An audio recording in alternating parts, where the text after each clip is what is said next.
Shalom, selamat pagi Bapak Ibu, Saudara-saudara yang kekasih di dalam Tuhan. Senang bisa berjumpa kembali pada pagi hari ini dalam program Suplemen Jiwa yang menyegarkan, menyehatkan, dan meneduhkan jiwa kita. Tentu kita berada dalam keadaan sehat, serta tidak kekurangan sesuatu apapun. Kiranya Allah Tritunggal melimpahi kita dengan segala kebaikan dan kekayaan kasih karunia-Nya, sehingga kita boleh kembali beraktivitas dan melakukan pekerjaan kita seperti biasanya.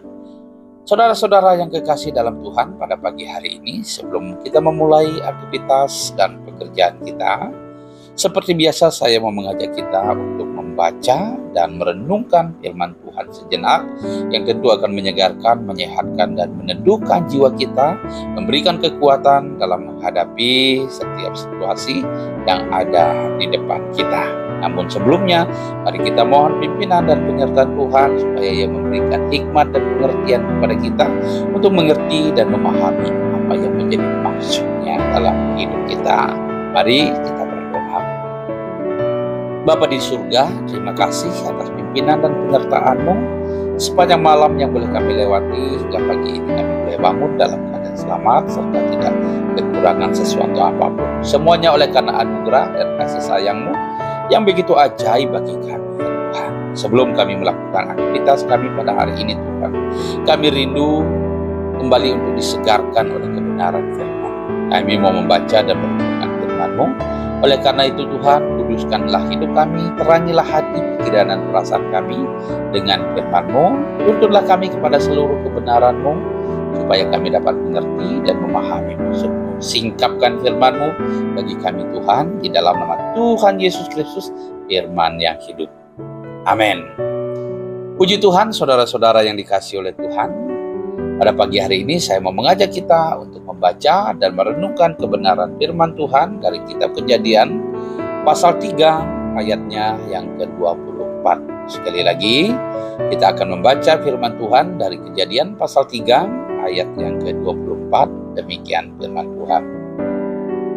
Ia menghalau manusia itu, dan di sebelah timur Taman Eden ditempatkannya beberapa kerub dengan pedang yang menyala-nyala dan menyambar-nyambar untuk menjaga jalan ke pohon kehidupan. Sekali lagi saya akan baca ayat ini.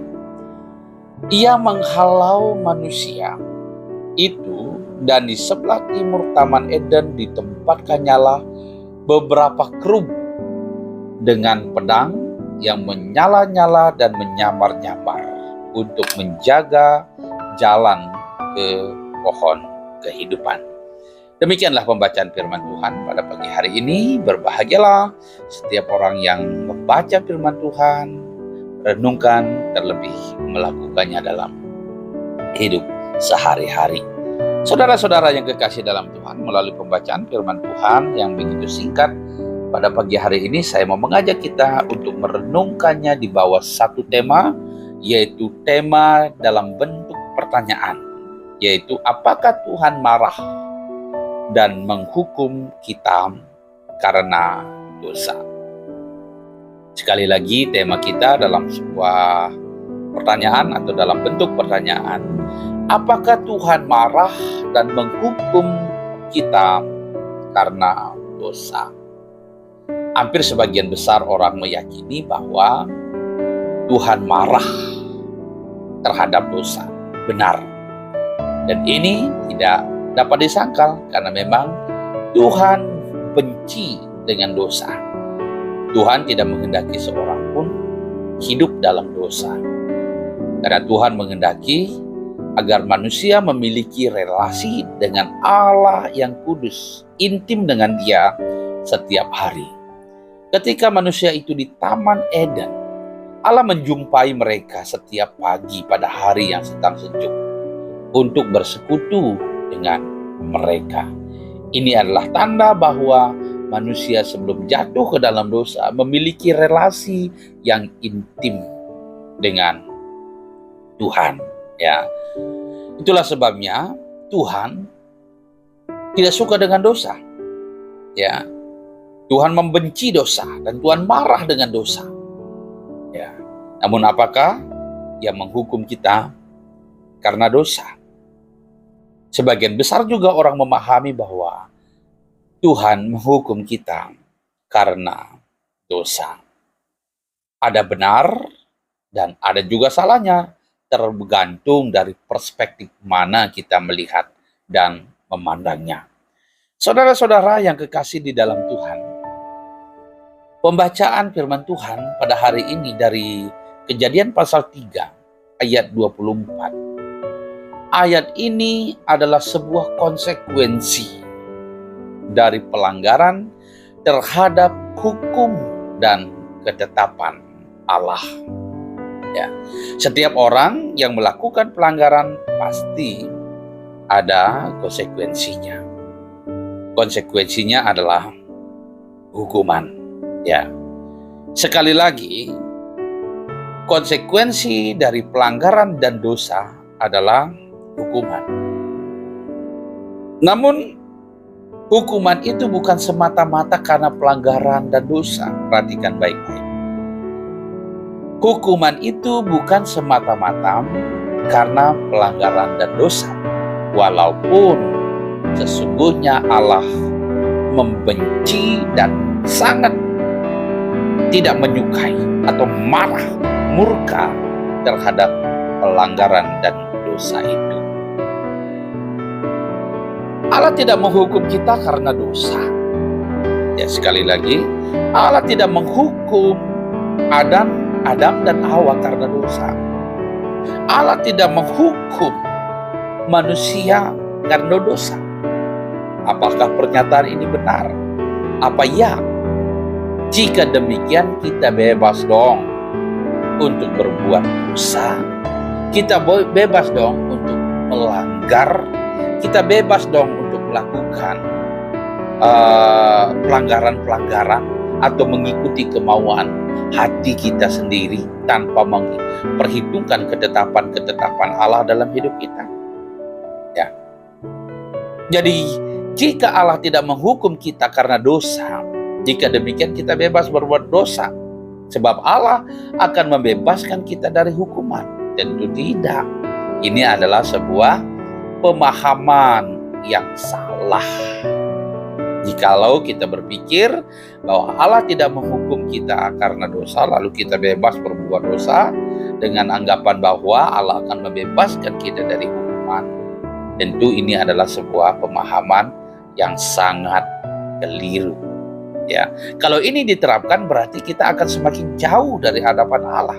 Kita akan semakin kehilangan persekutuan, kita akan semakin kehilangan keintiman dengan Allah. Oleh karena itu, penting untuk memperhatikan dengan baik dengan seksama agar kita tidak salah mengerti tentang hal ini.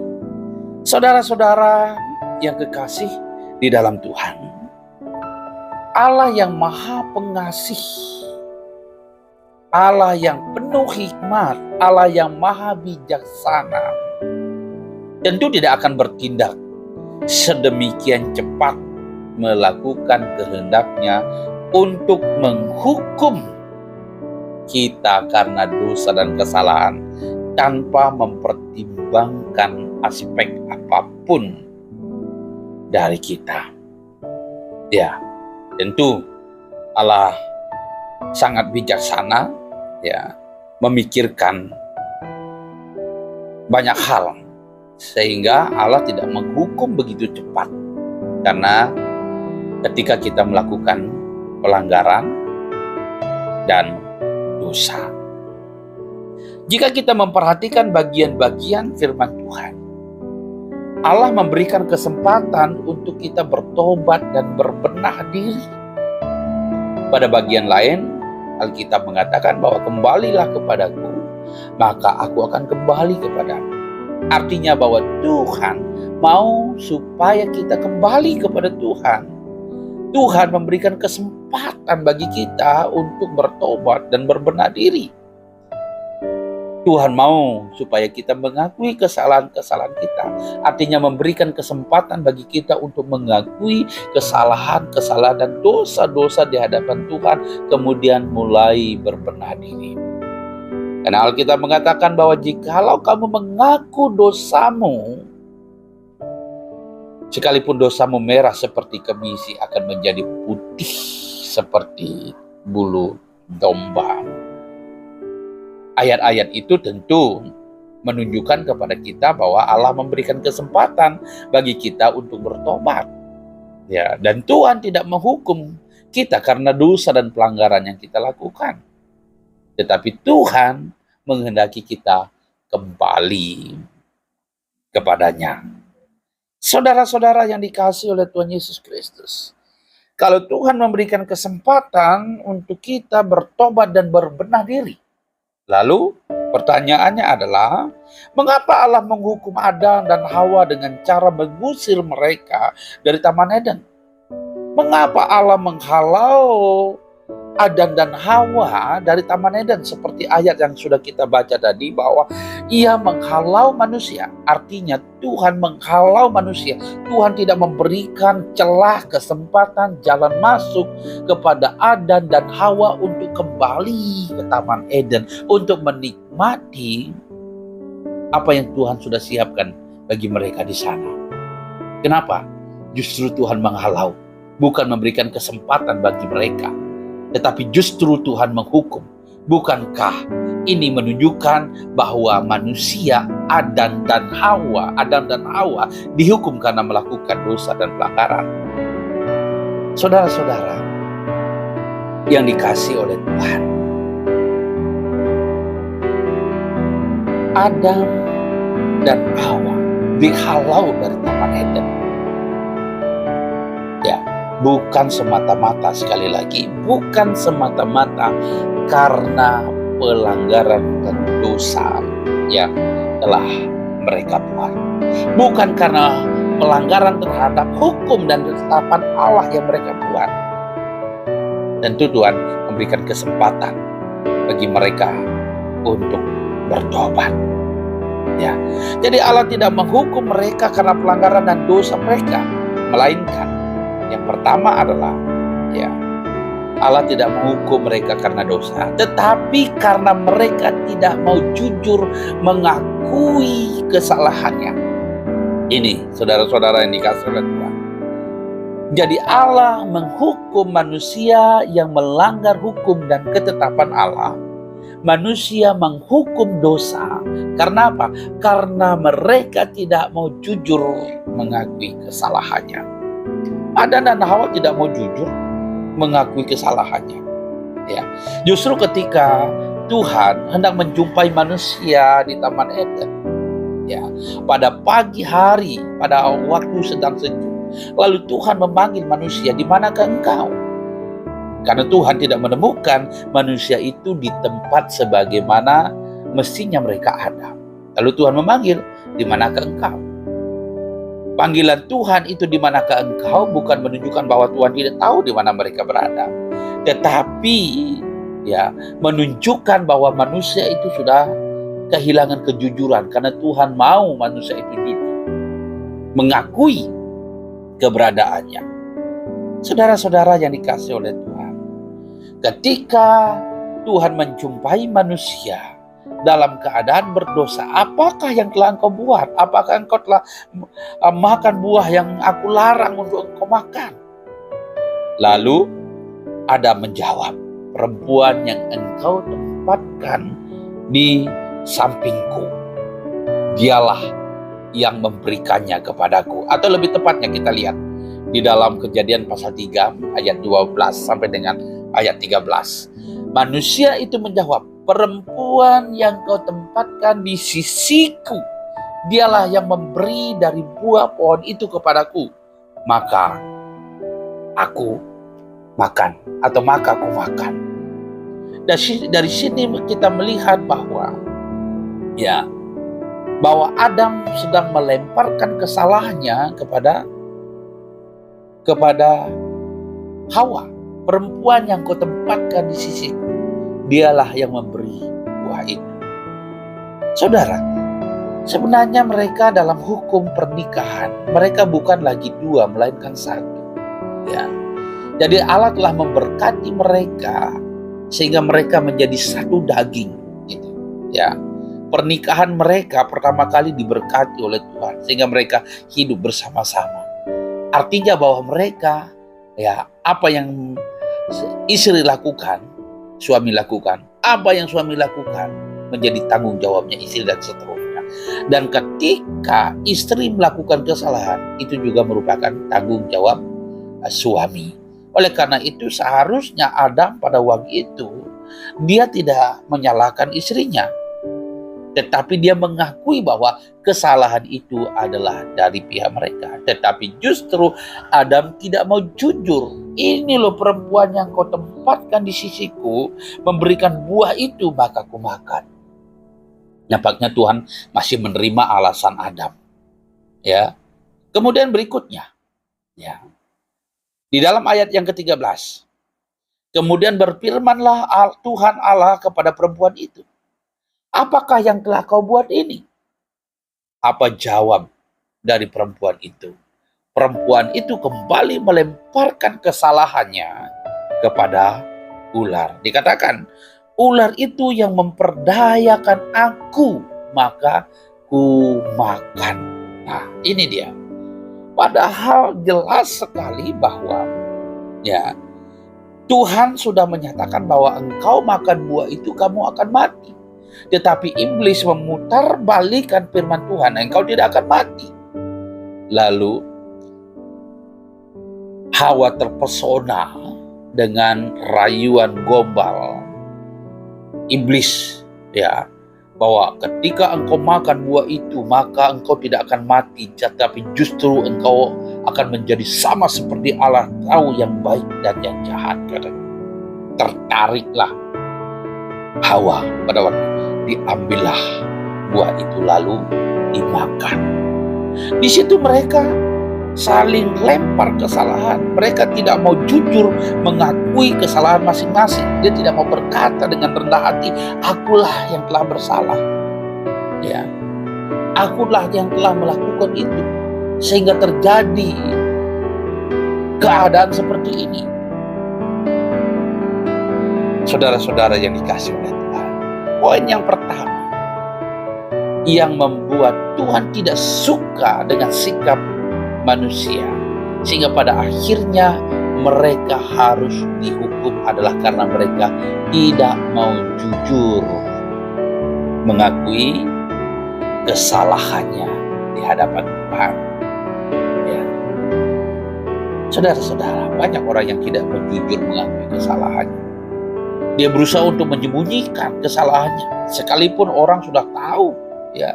Tetapi dia berusaha untuk berdalih mencari pembenaran bahwa ia tidak pernah melakukan sesuatu yang dituduhkan kepadanya. Dia berusaha untuk menyembunyikan dosa dan kebenciannya supaya tidak diketahui oleh orang lain. Ya, Tuhan tidak pernah menutup mata, ya, dan Tuhan tidak pernah sembunyi. Ketika kita tidak mau mengakui dengan jujur kesalahan dan dosa kita, bersiaplah. Kita akan menerima konsekuensinya. Kita akan menerima hukuman dari Allah. Firman Tuhan katakan apa? Upah dosa adalah maut. Kalau kita tidak mengakui dosa kita di hadapan Tuhan, maka konsekuensinya adalah maut. Saudara-saudara yang dikasihi oleh Tuhan, ini poin yang pertama. Allah tidak menghukum kita karena dosa, tetapi karena kita tidak mau jujur mengakui kesalahan kita, tidak mau jujur mengakui dosa kita. Itu persoalannya. Kalau kita mau jujur mengakui kesalahan kita, Tuhan tentu memberikan kesempatan dan mengampuni dosa kita. Ya, nyatanya tidak, kan? Adam dan Hawa tidak mau jujur mengakui itu. Oke, yang kedua, saudara-saudara yang dikasihi oleh Tuhan.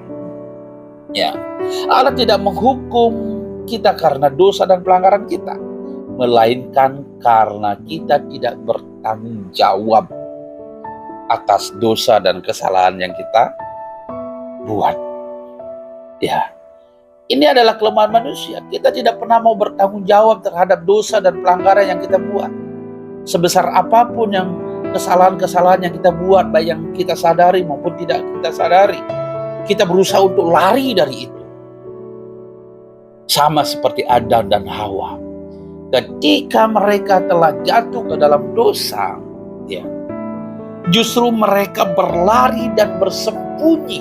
Dia tidak mau bertanggung jawab. Seharusnya dia datang kepada Tuhan, dia mengakui kesalahannya dan dia bertanggung jawab atas perbuatannya. Tapi nyatanya tidak, dia bersembunyi karena penuh dengan ketakutan. Ini efek dosa itu, ketakutan ya. Adam dan Hawa penuh dengan rasa takut dan besar. Dia bersembunyi sehingga kehilangan kemampuan untuk bertanggung jawab terhadap apa yang dia lakukan. Ya, banyak manusia yang seperti ini. Ya, apapun mereka ada, keadaan mereka, apapun jabatan mereka, ya, banyak mereka tidak mau bertanggung jawab atas perbuatan yang mereka lakukan. Mereka berusaha untuk berlari dan bersembunyi dari kenyataan.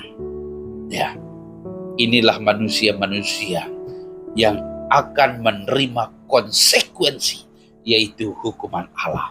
Andai saja kita mau bertanggung jawab, andai saja Adam dan Hawa bertanggung jawab, dia tidak bersembunyi dan berlari dari hadapan Tuhan, pasti dia tidak akan dihukum. Ya, Tuhan pasti memberikan kesempatan untuk tetap hidup dan berada di Taman Eden dan menikmati makanan dan minuman sepuasnya di sana. Ya, yang ketiga, apa yang menyebabkan Tuhan menghukum kita? Bukan karena kita melakukan dosa dan pelanggaran. Dan yang ketiga adalah karena tidak ada penyesalan dan pertobatan dari kesalahan yang kita lakukan. Ya, saudara yang dikasihi oleh Tuhan, kita tidak melihat ya sebuah kalimat atau satu ayat dari situ mengatakan bahwa Adam dan Hawa menyesal atas perbuatannya. Tidak. Tetapi yang tadi justru saling melempar kesalahan kan. Dia tidak menyesali perbuatannya. Tuhan, maafkan saya sudah bersalah, saya makan buah yang kularang makan. Gak ada penyesalan sama sekali. Justru tuduh dia. Lempar kesalahan. Cari pembenaran diri. Tidak mau menyesal dan tidak mau bertobat. Inilah yang membuat Tuhan menghukum mereka. Saudara-saudara yang dikasihi oleh Tuhan, mengapa Adam dan Hawa dihalau untuk kembali ke Taman Eden berdasarkan Kejadian 3 ayat 24? Jelas, bukan karena mereka telah melakukan dosa dan kesalahan, tetapi karena mereka tidak mau jujur mengakui kesalahannya. Yang kedua, karena mereka tidak mau bertanggung jawab terhadap kesalahan yang mereka buat. Dan yang ketiga, tidak ada penyesalan dan pertobatan dari mulut mereka setelah mereka melakukan kesalahan itu sendiri. Ini menunjukkan dengan jelas bahwa Allah tidak menghukum kita karena pelanggaran dan dosa yang kita lakukan. Allah yang penuh kasih karunia memberikan kesempatan bagi kita. Namun sering sekali kita tidak memanfaatkan kesempatan itu dengan baik. Mau jujur mengakui kesalahan kita di hadapan Tuhan. Mau bertanggung jawab terhadap kesalahan yang kita buat di hadapan Tuhan. Kemudian yang terakhir, menyesal dan bertobat. Kita sering tidak memanfaatkan kesempatan itu. Sehingga pada akhirnya kita menerima konsekuensi dari dosa dan kesalahan itu. Sekali lagi, dosa dan kesalahan itu selalu ada konsekuensinya. Tapi konsekuensinya itu bukan semata-mata karena dosa dan kesalahan, tetapi karena tiga hal. Yang pertama, karena tidak mau jujur mengakui kesalahan. Yang kedua, karena tidak mau bertanggung jawab terhadap kesalahan itu. Dan yang ketiga, tidak mau menyesal apalagi bertobat terhadap kesalahan itu. Kalau kita berada dalam posisi itu, siap-siaplah. Kita pasti binasa. Kita akan mati oleh karena dosa-dosa dan pelanggaran kita. Mari kita serahkan hidup kita kepada Tuhan. Berbenah diri di hadapan Tuhan. Dan mohon supaya Tuhan memberikan kekuatan dan kemampuan kita. Kemampuan kepada kita untuk tetap hidup berkenan di hadapannya. Tuhan memberkati. Kita berdoa. Terima kasih Tuhan untuk firman-Mu yang sudah kami dengarkan pada pagi hari ini. Ajarlah kami ya Tuhan untuk mau jujur mengakui kesalahan kami di hadapan Tuhan. Ajarkanlah kami ya Tuhan untuk bertanggung jawab terhadap setiap kesalahan yang kami buat. Dan ajarlah kami untuk menyesali kesalahan kami dan bertobat. Sehingga Tuhan tidak menghukum kami. Kami tahu bahwa Engkau adalah Allah yang Maha Pengasih dan Maha Penyayang. Engkau akan memberikan kesempatan bagi kami untuk menikmati kasih dan anugerah-Mu. Engkau memberikan kesempatan bagi kami untuk bertobat dan menikmati berkat-berkat. Berkati kami pada hari ini Tuhan dalam menjalankan aktivitas kami sepanjang hari ini. Dalam nama Tuhan Yesus. Haleluya. Amin. Puji Tuhan saudara-saudara. Demikianlah perjumpaan kita pada pagi hari ini. Kiranya Tuhan memberkati kita semua dimanapun kita berada. Selamat pagi, selamat beraktivitas, dan semangat, bersemangat. Sampai jumpa lagi. Tuhan memberkati.